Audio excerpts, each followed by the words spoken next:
बोलो वृंदावन बिहारी लाल की जय। बोलो श्रीमद् भागवत महापुराण की जय।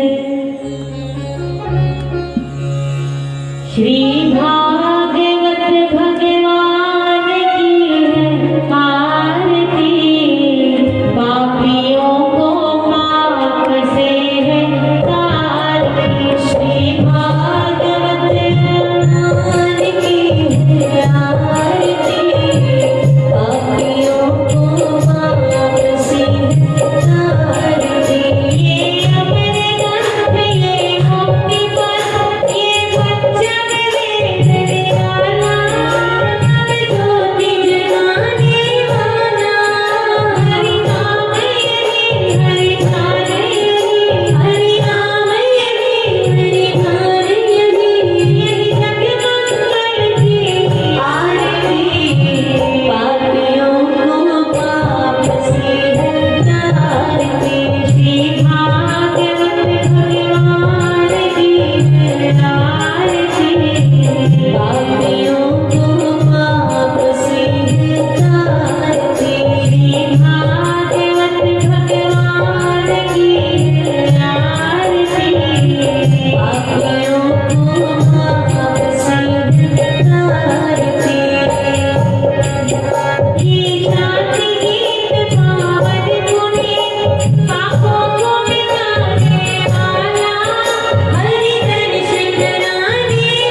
श्रीमद् भागवत महापुराण की जय।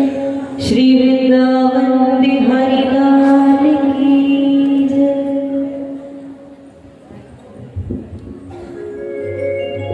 बोलो श्री गुरु महाराज की जय। बोलो साचे दरबार की जय। आज हम इस भागवत महापुराण के तीसरे सत्र में प्रवेश करने जा रहे हैं। बड़े ही आनंद से, बड़े ही भाव से, बड़ी श्रद्धा से आप सब लोग इस कथा को श्रवण कर रहे हैं। जैसे जैसे हम इसमें डूबते जाएंगे, इस कथा में जैसे जैसे हम गोते लगाते जाएंगे, वैसे वैसे ही प्रभु कृपा सब पे बढ़ती जाएगी और भक्ति के पथ पे अग्रसर होते रहेंगे सभी लोग। गुरु महाराज जी का परम पवित्र आशीर्वाद हम सबको प्राप्त होगा। तो आइए आज के इस सत्र का आनंद लेते हैं। परम पूज्य संत वेदांतपुरी जी व्यासपीठ पे विराजमान हो चुके हैं और अगला जो भी कार्यक्रम है ये उन द्वारा हम सबको सुनाया जाएगा। तो आइए इस पवित्र कथा का, इस दिव्य कथा का आनंद लें। जय घोष कीजिए। बोलो श्री गुरु महाराज की जय। बोलो साचे दरबार की जय। बोलो आनंद कंद भगवान की जय। बोलो श्री बांके बिहारी लाल की जय। बोलो श्री गुरु महाराज की जय। बोलो साचे दरबार की जय। बोलो श्री नगरी निवासी भगवान की जय। बोलो श्री स्वामी जी महाराज की जय। बोलो श्री परमहंस दयाल जी महाराज की जय। बोलो वृंदावन बिहारी लाल की जय। बोलो श्रीमद् भागवत महापुराण की जय। बोलो तुलसी महारानी की जय। गुरुर्ब्रह्मा गुरुर्विष्णु गुरुर्देवो महेश्वरा। गुरुर्साक्षात् परब्रह्म तस्मै श्री गुरुवे नमः। वर्णानामेऽर्थ संहारा रसानां छन्दसामपि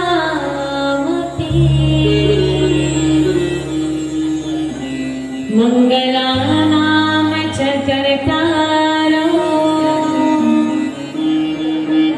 वन्दे वाणी विनायको। वंशी विभूषितकरा नवनीरदाभात्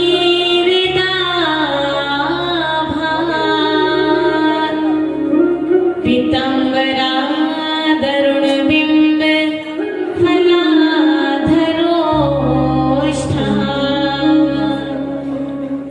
पूर्णेन्दु सुन्दरे मुखारदरविन्द नेत्रा।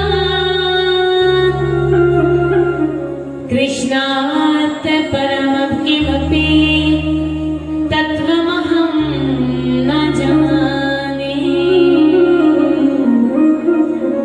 अतुलितबलधाममहेमशलाभदेहं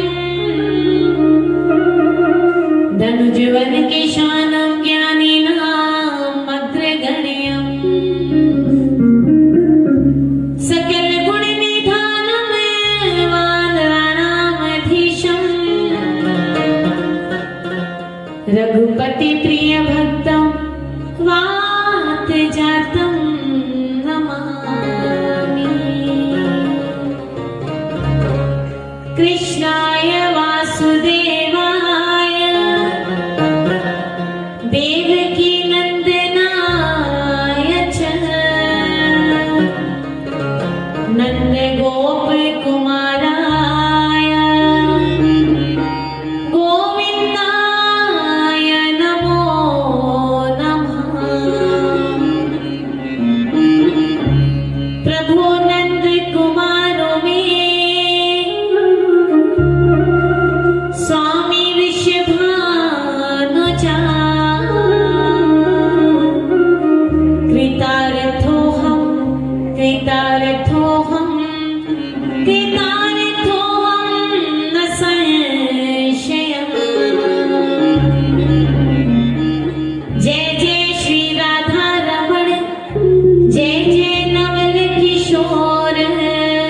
जय गोपी चित चोर प्रभु जय जय माखन चोर।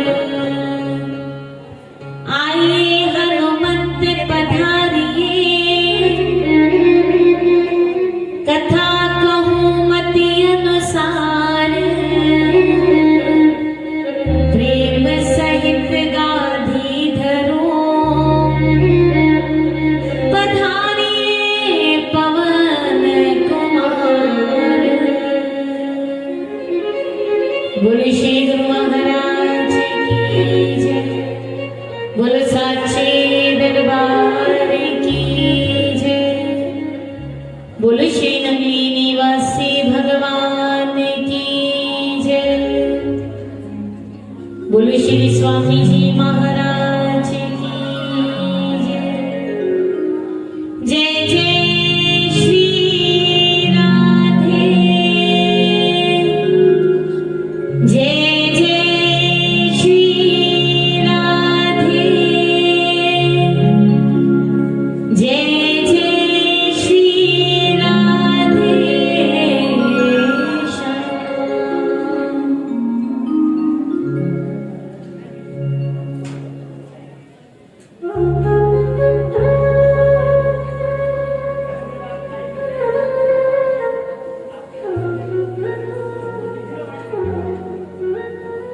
भगवान श्री राधा कृष्ण के चरणार बिंदों का ध्यान करते हुए आइए श्रीमद् भागवत कथा गंगा में प्रवेश करें। थोड़ी देर अपनी रचना को पवित्र करें, प्रभु के नाम का गुणगान करते हैं।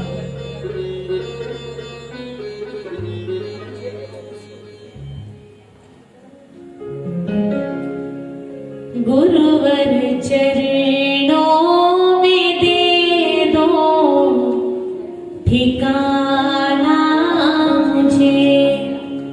गुरुवर चरणों में दे दो ठिकाना मुझे। गुरुवर चरणों में दे दो ठिकाना मुझे।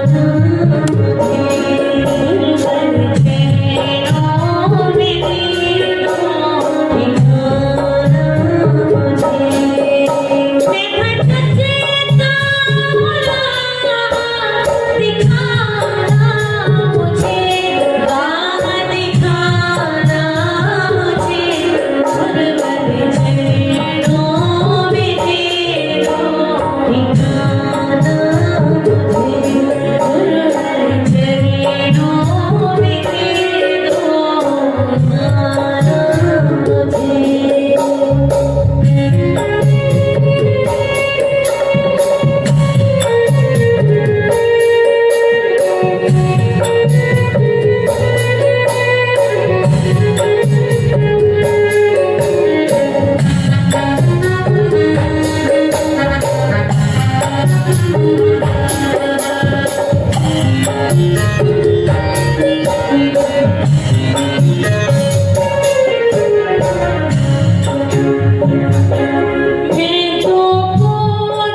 चरित्र पढ़ा, आप सबने सुना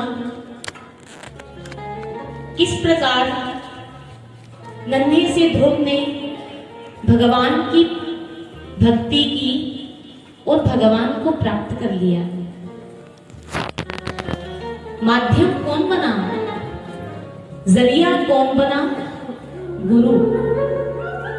नारद जी आए, नारद जी ने उसका मार्गदर्शन किया और उसे दीक्षा दी। उस दीक्षा के फलस्वरूप उसे भगवान की प्राप्ति हुई। शिक्षा तो आपको कहीं से भी प्राप्त हो सकती है। किसी को भी गुरु बनाकर आप सद्गुणों की प्राप्ति कर सकते हैं, लेकिन जीवन में दीक्षा गुरु का होना बहुत जरूरी है। एक गुरु जिससे दीक्षा ली जाए। जब गुरु हमें दीक्षा देते हैं, हमारे कान में मंत्र फूंक देते हैं, तो केवल कान में मंत्र ही नहीं फूंका जाता, वो हमें गोविंद से मिलने का जरिया हमारे कानों में फूंक देते हैं। गुरु और शिष्य दोनों का क्या धर्म है? गुरु का कर्तव्य बनता है कि वो शिष्य का मन का ध्यान रखे कि उसके शिष्य का मन कहीं भटक ना जाए, और शिष्य का कर्तव्य बनता है कि गुरु के तन का ध्यान रखे। गुरु अगर वृद्ध हैं तो उनकी तन से सेवा करें, मन से सेवा करें, और गुरु अपने शिष्य का मन का ध्यान रखें। गुरु इस बात का ध्यान रखें कि कब मेरे शिष्य को मन की आवश्यकता है, कब उसे त्याग की आवश्यकता है, कब उसे ध्यान की आवश्यकता है। गुरु और डॉक्टर दोनों एक ही काम करते हैं।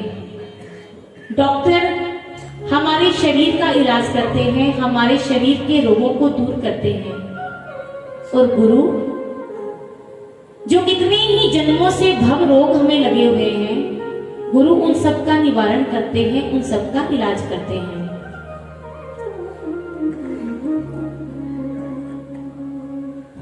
रामकृष्ण परमहंस के शिष्य थे स्वामी विवेकानंद जी। उनका पहला नाम था नरेंद्र। नरेंद्र जब रामकृष्ण परमहंस के पास गए दीक्षा लेने के लिए, तो उन्होंने कहा जाकर, मैं आपको गुरु बनाना चाहता हूं, आपसे आत्मा का ज्ञान पाना चाहता हूं, उस परम तत्व ब्रह्म ज्ञान की प्राप्ति आपसे पाना चाहता हूं।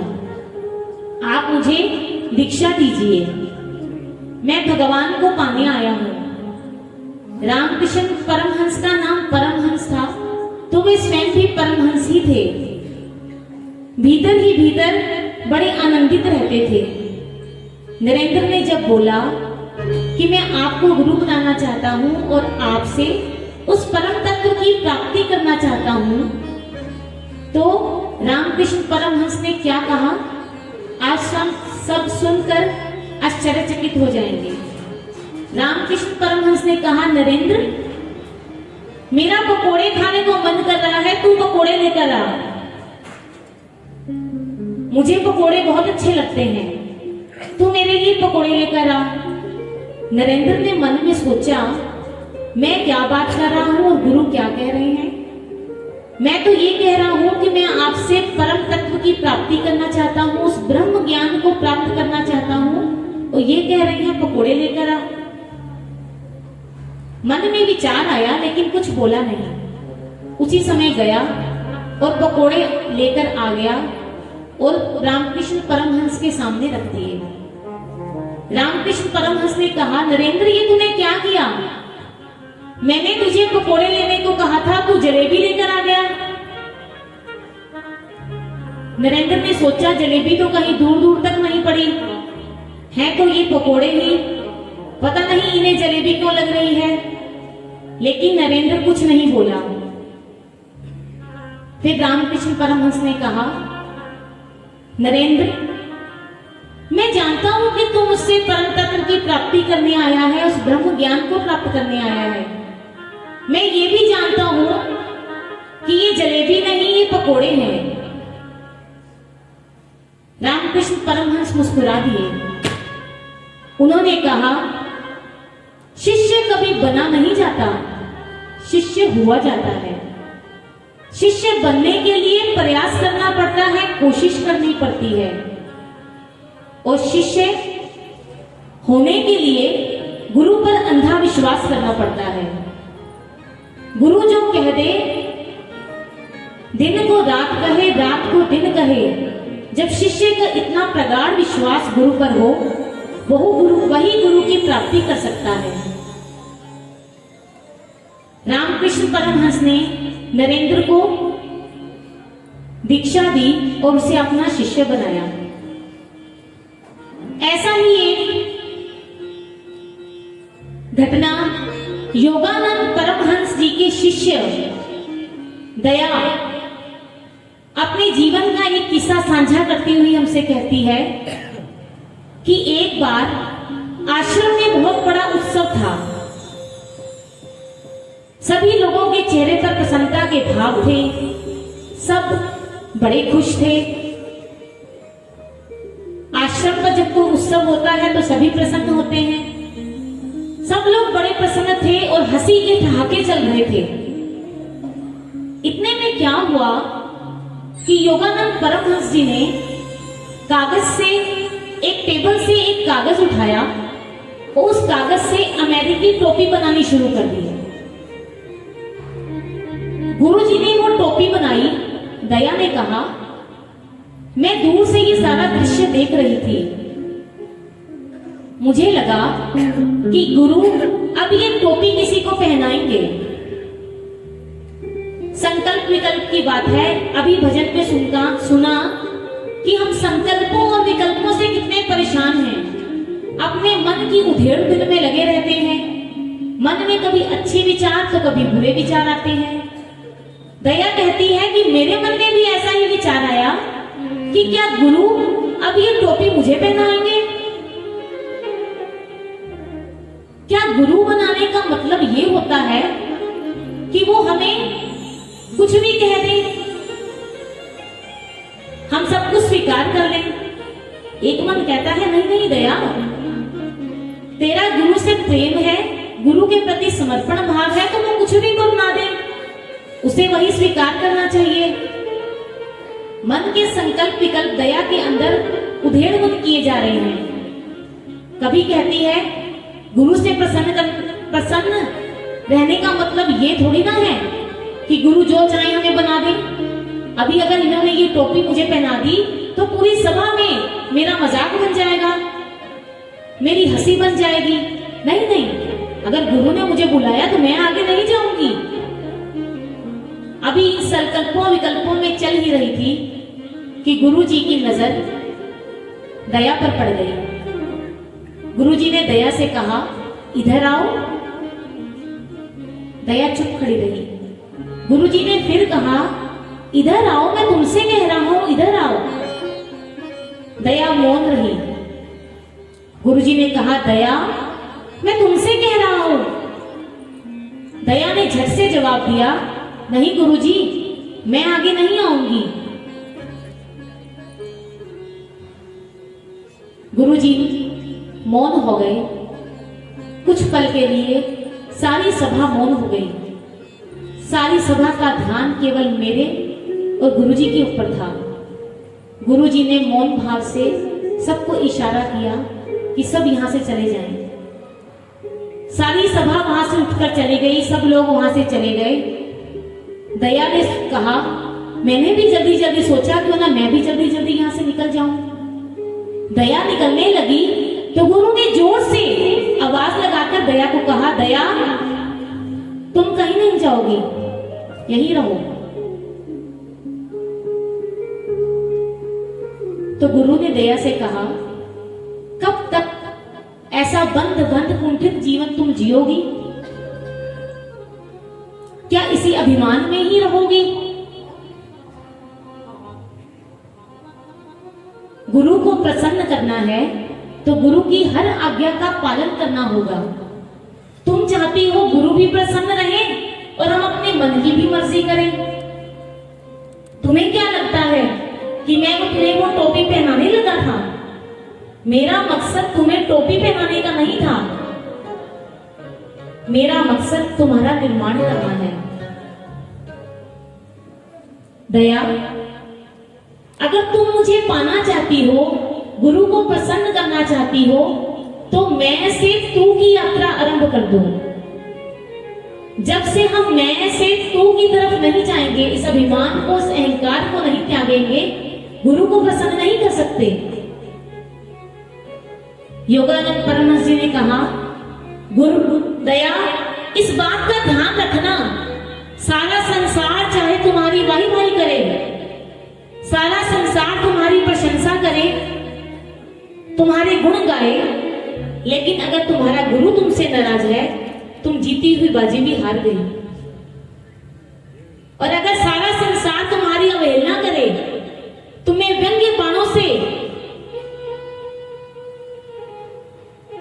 मार मार कर चोटें दे, तुम्हारी निंदा करे, लेकिन अगर तुम्हारा गुरु प्रसन्न है तो समझ लेना तुम हारी हुई बाजी भी जीत गए। तो गुरु को प्रसन्न करने का माध्यम क्या है कि हमेशा गुरु की आज्ञा में रहो। गुरु अगर हमें डांटते हैं, फटकारते हैं, अगर हमें वो कुछ कहते हैं तो वो हमारे भले के लिए ही कहते हैं, वो हमारा निर्माण करना चाहते हैं, हमें कुछ बनाना चाहते हैं। तो हमेशा गुरु आज्ञा में रहना। चलते हैं भागवत के प्रसंग की ओर।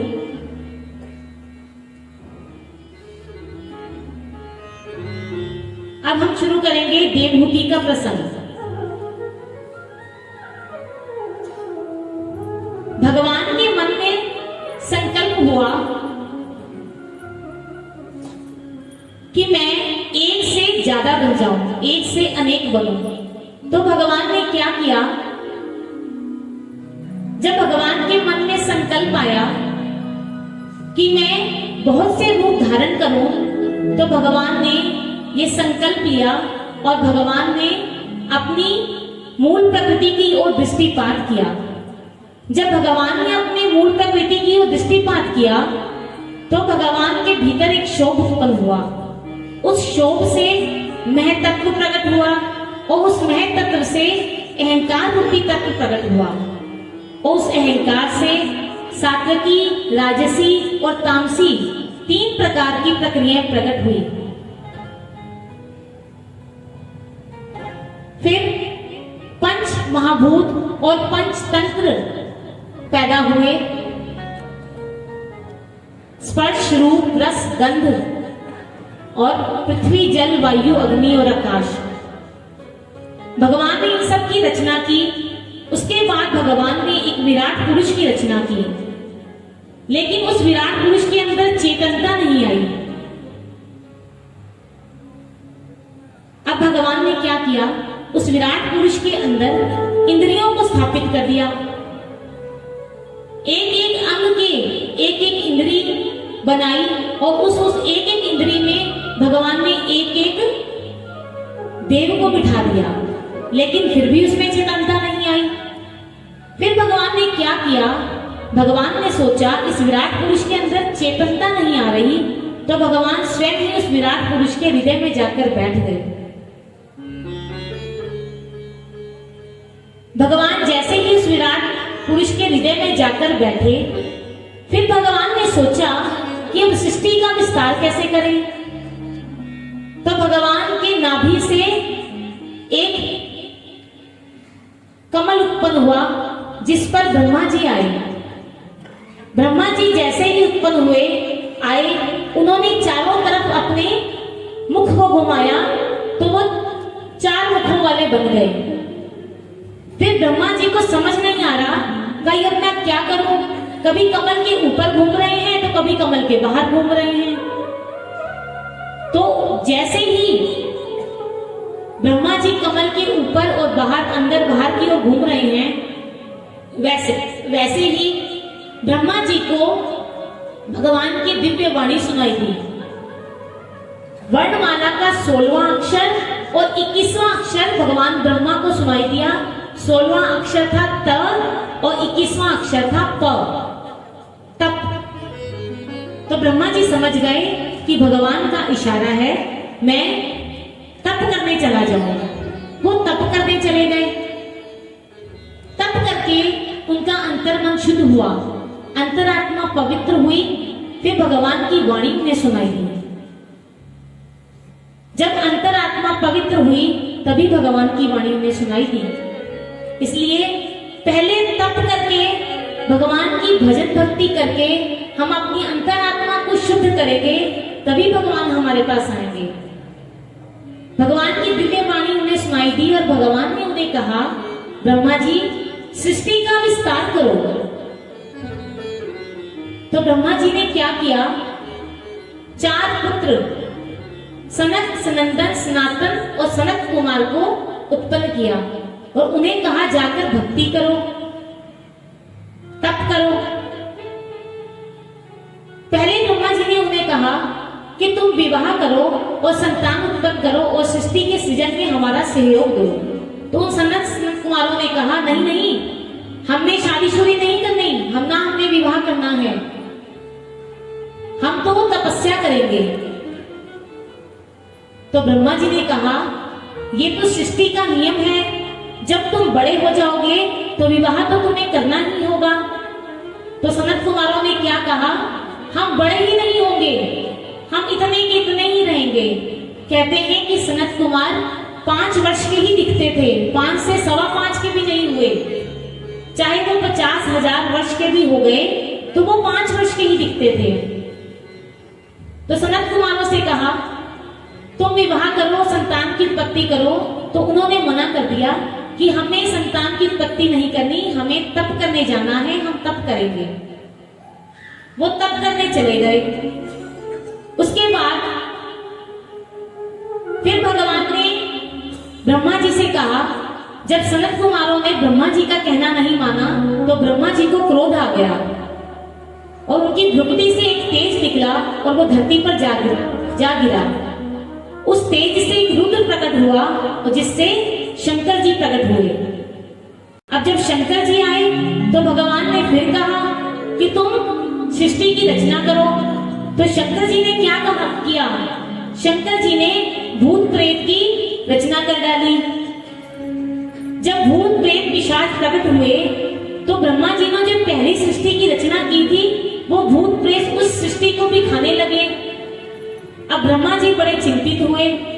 उन्होंने विष्णु भगवान को याद किया तो विष्णु भगवान ने कहा, शंकर जी का काम संहार का है, तुमने इन्हें किस काम में लगा दिया? जब संसार के संहार की आवश्यकता होगी तब इनकी सेवा काम आएगी, इसलिए इन्हें तुम छोड़ दो। इन्हें केवल राम नाम की भक्ति में ही लीन रहने दो। जब हमें संहार करना होगा तब हम इन्हें बुलाएंगे। तब शंकर जी भी चले गए। अब ब्रह्मा जी फिर बड़े चिंतित हुए कि क्या करेंगे। फिर ब्रह्मा जी ने 10 पुत्रों की रचना की, 10 पुत्रों को उत्पन्न किया। उन्हें कहा भक्ति करने के लिए। उनमें से एक नारद जी भी थे, तो उन्होंने भी मना कर दिया कि हमने भी विवाह नहीं करना, संतान की उत्पत्ति नहीं करनी, हम भी तप करने चले जाएंगे। ब्रह्मा जी सोचने लगे, जिससे भी उत्पन्न करता हूँ सभी मना कर देते हैं विवाह करने के लिए। सभी कहते हैं हमें भजन भक्ति करनी है, क्या मुझे भजन भक्ति की जरूरत नहीं है?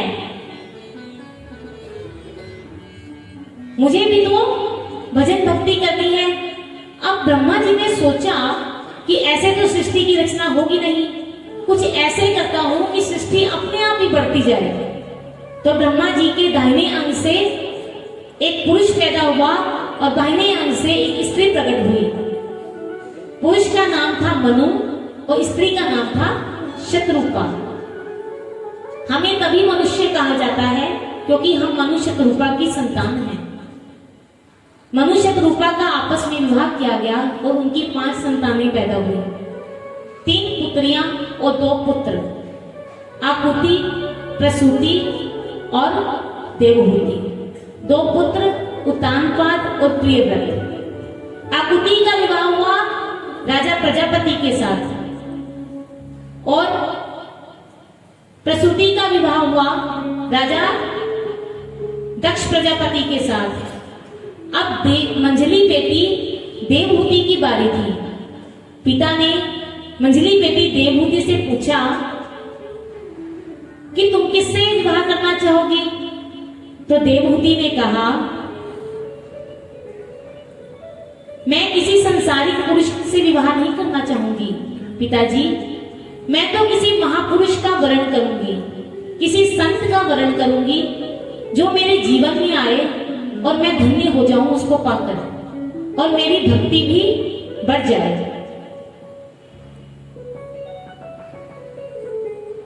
तो मनु महाराज ने कहा, ऐसा कौन सा वर है? तो देवहूति ने कहा, कर्दम ऋषि। कर्दम ऋषि की तपस्या का सुयश मैंने बड़ा सुना है, मैं उन्हें ही अपने पति रूप में पाना चाहती हूँ और अपने जीवन को धन्य करना चाहती हूँ। उधर कर्दम ऋषि ब्रह्मा जी के पुत्र, जो ब्रह्मा जी की छाया से उत्पन्न हुए थे, तपस्या कर रहे थे। 10,000 वर्ष हो गए उन्हें तपस्या करते हुए। 10,000 वर्ष तपस्या करते करते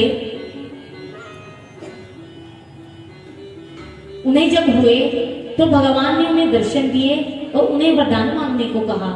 तो उन्होंने कहा, प्रभु मुझे किसी वरदान की आवश्यकता नहीं है, मैंने वरदान मांगने के लिए भजन नहीं किया, मैं तो निष्काम आपकी भक्ति करना चाहता हूं। तो भगवान उसकी इस निष्कामता से बड़ा प्रसन्न हुए। कहते हैं कि भगवान के आंखों में उस समय अश्रु आए और वो अश्रु कुरुक्षेत्र की धरती पर गिरा और यहाँ ब्रह्म सरोवर की रचना हुई। अब भगवान ने कर्दम ऋषि से कहा कि मनुष्य रूपा तुम्हारे लिए रिश्ता लेकर आएंगे अपनी बेटी का, तुम्हें उन्हें मनाही नहीं करनी। कर्दम ऋषि मान गए। उधर से मनुष्य रूपा अपनी बेटी देवहूति को लेकर वहां पहुंचते हैं। देवहूति ने कर्दम ऋषि के चरणों में उन्हें प्रणाम किया। मनुष्य रूपा ने कहा कर्दम ऋषि से, ये हमारी बेटी देवहूति है, इसने आपकी तपस्या का सुयश सुना है और आपसे विवाह करना चाहती है, क्या आप हमारी कन्या को स्वीकार करेंगे?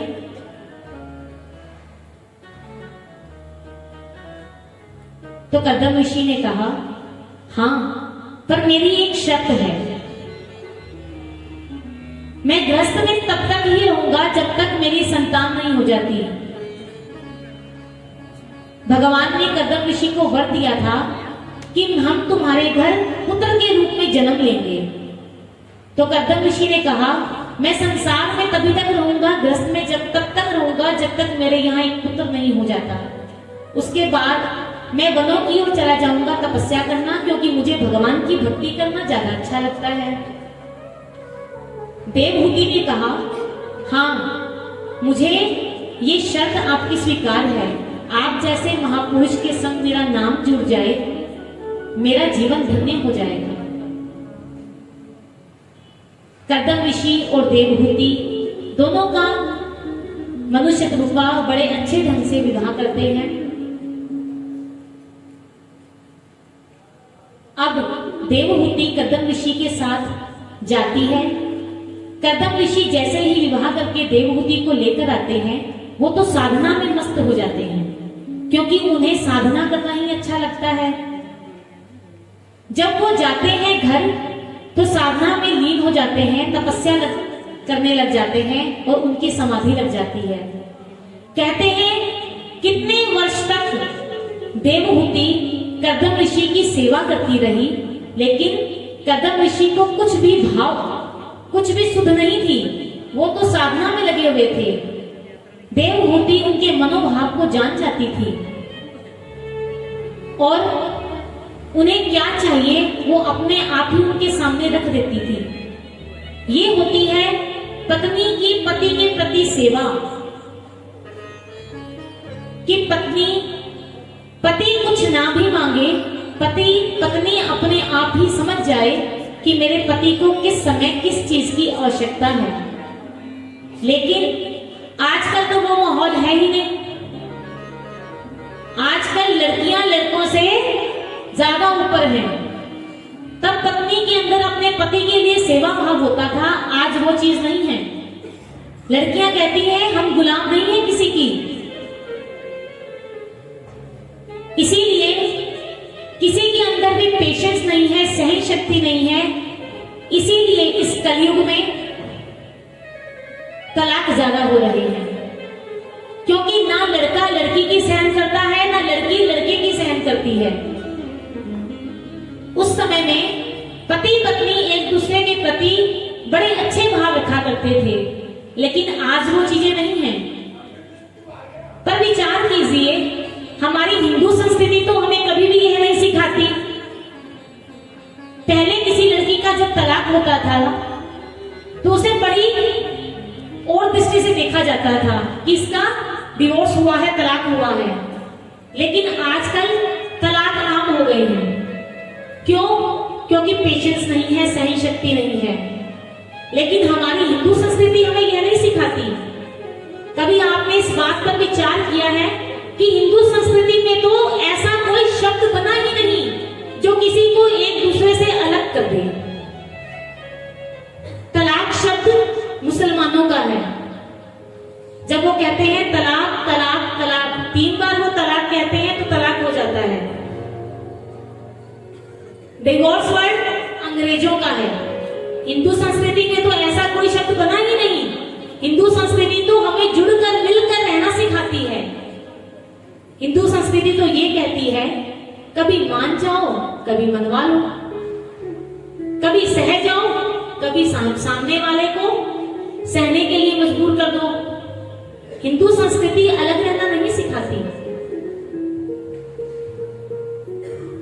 तो देवहूति ने बड़े चाव से अपने पति की सेवा की। कहते हैं जब देवहूति का विवाह हुआ था तो देवहूति 16 वर्ष की थी, नवयुवती थी, बड़ी सुंदर थी। इतने वर्ष कदम ऋषि को तपस्या में बैठे बैठे हो गए कि देवहूति पूरी हो गई। लेकिन मन में कोई संशय नहीं, कोई भ्रम नहीं कि मैंने विवाह किसके लिए किया था। जिसके लिए विवाह किया था वो तो समाधि में बैठा है। अचानक एक दिन कदम ऋषि की समाधि जब खुली तो उन्होंने अपने सामने एक नवयुवती को देखा तो पूछने लगे तुम कौन हो? तो उन्होंने कहा आपकी सेवा करने के भाव से, आपकी कृपा पाने के भाव से आपका चरणाश्रय लिया था, आपकी चरणों में आई थी। मेरा आपके साथ विवाह हुआ है और मैं आपकी पत्नी देवहूति हूं। कदम ऋषि बड़ा प्रसन्न हुए,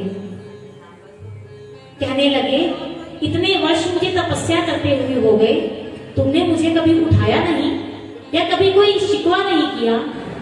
देवहूति ने कहा आप जैसे महापुरुष का संग मुझे मिल गया, आपकी पत्नी बनने का सौभाग्य मुझे मिल गया, इससे ज्यादा और मैं कुछ नहीं चाहती।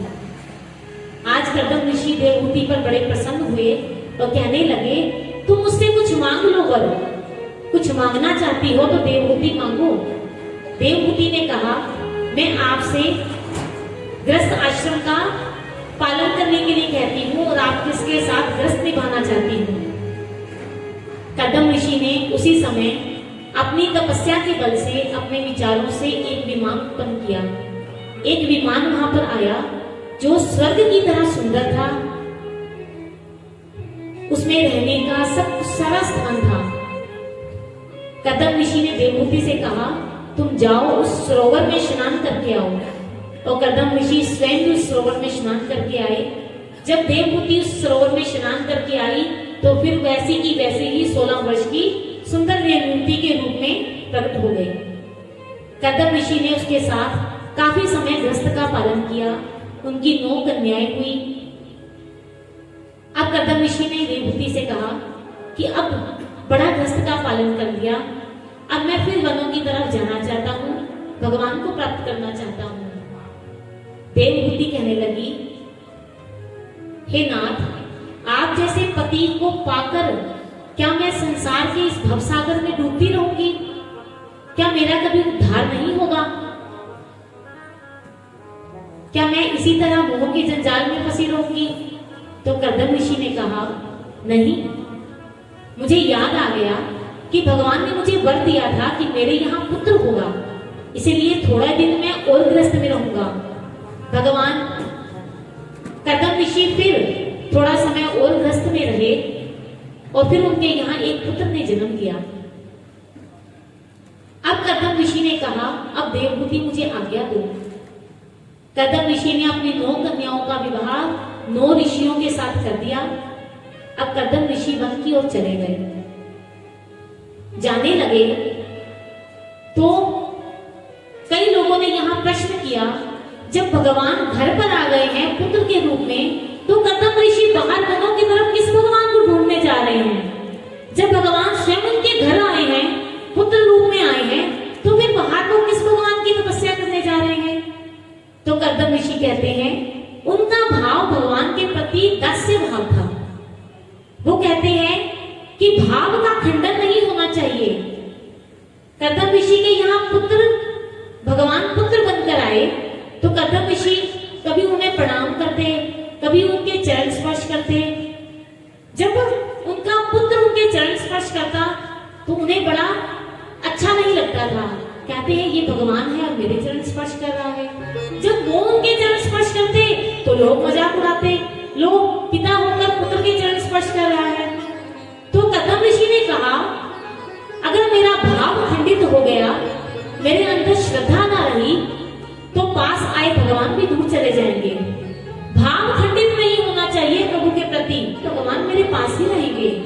इसीलिए भाव खंडित ना हो, भाव बना रहे, इसीलिए कर्दम ऋषि ने अपने पुत्र को, भगवान को त्यागना स्वीकार किया और वन की तरफ चले गए। जाने लगे तो देवहूति ने कहा, मुझे किसके सहारे छोड़कर जा रहे हो? सारी उम्र हो गई, सारी आयु बीत गई, ऐसे महापुरुष के साथ रहते रहते फिर भी मेरे अंदर वैराग्य के भाव आज तक कभी नहीं आए। मोह आज भी सताता है। तो कर्दम ऋषि ने कहा, ये जो तुम्हारा पुत्र बनकर आया है ना, ये पुत्र नहीं है तुम्हारा, ये तो जगतपति भगवान है, ये तो संसार का पिता है जो तुम्हारे घर पुत्र बनकर आया है। यही तुम्हें ज्ञान देंगे और तुम्हारा उद्धार होगा। कर्दम ऋषि चले गए। अब देवहूति के अंदर अपने पुत्र के लिए पुत्र के भाव ना रहकर भगवान के भाव आ गए। वो कभी उनके चरणों को स्पर्श करती, कभी उनकी आरती उतारती, कभी उनके चरण दबाती। तो एक दिन उनके पुत्र ने उनसे कहा, माँ ये क्या करती हो तुम? तो देवहूति ने कहा, बस भगवान, अब बड़ा छल लिया आपने मुझको। मुझे पता है आप मेरे पुत्र नहीं हो, आप तो भगवान हो। भगवान की मां होकर भी क्या मैं इस मोह के जाल में फंसी रहूंगी? आप मेरा उद्धार कीजिए। तो भगवान ने, कर्दम ऋषि ने, उनके पुत्र कपिल मुनि ने उन्हें ज्ञान का उपदेश दिया। देवहूति ने अपने पुत्र कपिल मुनि से पूछा कि इंसान दुखी क्यों रहता है, दुख से व्याप्त क्यों रहता है? तो कपिल मुनि ने उन्हें कहा, दुख का एक कारण है, वो है हमारी आसक्ति, हमारा मोह। जब तक हमारा मोह किसी के साथ है और वो मोह हमें सताता है, जब हमारा बोले श्री गुरु महाराज की जय, बोलो साचे दरबार की जय। जब हमारा किसी के साथ मोह होता है तो हमें उससे आशाएं बंध जाती हैं और ये आशाएं ही हमारे दुख का कारण बनती हैं अगर वो आशाएं पूरी ना हो। तो इस प्रकार भगवान कपिल मुनि ने अपनी माता देवहूति को ज्ञान दिया और देवहूति उस ज्ञान को पाकर धन्य हो गई।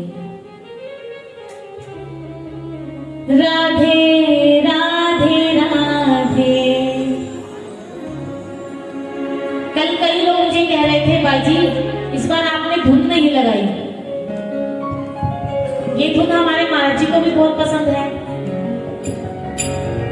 चलो आज इस धुन का आनंद लें। कहते हैं कि भगवान सत्संग में स्वयं आते हैं। आप आंखें बंद करके भगवान के नाम का उच्चारण करना, हाथों से ताली देते हुए आपकी सभी इंद्रियां भगवान के नाम में लीन हो। राधे राधे राधे गोविंद राधे राधे राधे राधे गोविंद राधे राधे राधे राधे गोविंद राधे राधे राधे राधे गोविंद राधे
के पहले दिन चर्चा हुई थी भावों पर कि भाव बने रहने चाहिए। व्यापार भी चलता है भावों से और भक्ति भी चलती है भावों से। भगवान शब्दों के उच्चारण की तरफ ध्यान नहीं देते कि किसी ने कैसे शब्द बोले, गलत या सही, वो सिर्फ भक्त के भावों को देखते हैं। एक गांव में एक संत जाते हैं, सभी लोग उनके पास आते हैं दर्शन करने के लिए। एक बड़ा भोला सा भगत वो भी जाता है संत जी के दर्शन करने के लिए। संत जी को प्रणाम करता है और संत जी से कहता है, हे प्रभु, मुझे कोई स्तुति बता दीजिए। सब लोग भगवान के सामने कोई ना कोई स्तुति गाते हैं, तो मैं भी चाहता हूं कि मैं भी कोई स्तुति गाऊं। तो उस संत ने कहा कि अब तक तुम क्या गाते रहे हो इतने वर्ष से? तो उसने कहा, मैं तो सिर्फ भगवान के मंदिर में जाता हूँ, भगवान को प्रणाम करता हूँ और हाथ जोड़कर कहता हूँ, हे प्रभु, तू मेरा और मैं तेरा, बस। और मुझे कुछ आता नहीं और मुझे कोई स्तुति गानी आती नहीं, मैं तो बस यही कहता हूँ। अब महात्मा कहने लगे, ये भी कोई स्तुति हुई? तू मेरा मैं तेरा, ले तुम माता पिता के हो, क्या रोज रोज कहते हो कि तुम मेरे पिता हो, मैं तुम्हारा पुत्र हूं, या मैं तुम्हारा हूं, तुम मेरे हो? ये कुछ स्तुति थोड़ी ना होती है। तो वो भोले भगत ने कहा, तो आप मुझे कोई स्तुति बता दीजिए जिससे मैं भगवान के मंदिर में रोज जाकर गाया करूं। तो वो संत ने कहा, छोटी सी स्तुति देता हूं तुम्हें, तुम जाकर गाया करो भगवान के सामने। तुम भगवान को कहना, मैं हरि पतित पावन सुने, मैं पतित तुम पतित पावन, दो बालक बने। उसने कहा, महात्मा जी जरा दोबारा दोहराइए। तो उसने कहा, मैं हरि पतित पावन सुने, मैं पतित तुम पतित पावन, दो बालक बने। तुम ये स्तुति रोज जाकर भगवान के मंदिर में गाया करो। अब वो सारे रास्ते लटता हुआ जा रहा था, मैं हरि पतित पावन सुने, मैं पतित तुम पतित पावन, दो बालक बने। मैं हरि तुम पतित पावन सुने, मैं पतित तुम पतित पावन, दो बालक बने। अब मंदिर में जाते जाते शब्द उल्टे हो गए, भूल गया। वहां जाकर गाने लगा, मैं हरि पतित पावन सुने, तुम पतित मैं पतित पावन, दो बालक बने। अब रोज गाता, उस जाकर मंदिर में स्तुति रोज करता। अब जाकर पहले दिन जब स्तुति की, मैं हरि पतित पावन सुने, तुम पतित मैं पतित पावन, दो बालक बने, तो सीता जी ने राम को कहा, आओ जी, देखो आपका भगत आ गया, आपको तारने वाला। आज आपको भी तारने वाला पैदा हो गया है। अब वो रोज मंदिर में जाए, रोज भगवान को प्रणाम करे, यही स्तुति रोज गाए। अब रोज सीता जी राम जी को यही कहें। अब जिस दिन वो लेट हो जाए तो सीता जी राम जी से कहें, आज आपको तारने वाला अभी तक नहीं आया। अब दोनों राम जी और सीता जी दोनों बड़े प्रसन्न हो जब वो भगत आए। 6 महीने बीत गए, यही विनती गाते गाते रोज भगवान के मंदिर में जाए और यही विनती सुना दे। अब 6 महीने बाद वो संत जी जब दोबारा आए गांव में, तो वो फिर मिला। तो संत जी ने पूछा, कहो कैसे हो भाई? उसने कहा, ठीक हूं। स्तुति करते हो? उसने कहा, हाँ, जो आप बताकर गए थे वो रोज भगवान के मंदिर में जाता हूँ और भगवान जी को सुनाकर आ जाता हूँ। उसने कहा, जरा सुनाओ, क्या गाते हो? उसने कहा, मैं हरि पतित पावन सुने, तुम पतित। महात्मा जी का, ओए क्या बोल रहे हैं तू भगवान को पतित कह रहा है? ये थोड़ी ना सिखाया था मैंने तुझे। उसने कहा, मैं तो रोज ही गाता हूँ, तुम पतित मैं पतित पावन, दो बालक बने। महात्मा जी ने कहा, ये गलत हो गया। तुमने बोलना है, मैं पतित तुम पतित पावन, दो बालक बने। अब तो वो मन में बड़ा पश्चाताप, बड़ी गलानी करने लगा कि मैं तो 6 महीने से इसी स्तुति को भगवान के चरणों में जाकर गा रहा हूं। आज भगवान के चरणों में गया तो आंखों में अश्रु थे। वो कहने लगा, हे प्रभु मुझे माफ करना, मैं अनपढ़ हूं ना, गवार हूं, मुझे पता नहीं कि आपकी स्तुति किस तरह की जाती है। आज उसने सही ढंग से बोला, मैं हरि पतित पावन सुने, मैं पतित तुम पतित पावन दो मानक बने। आज भगवान कहते हैं, ये सत्य घटना है,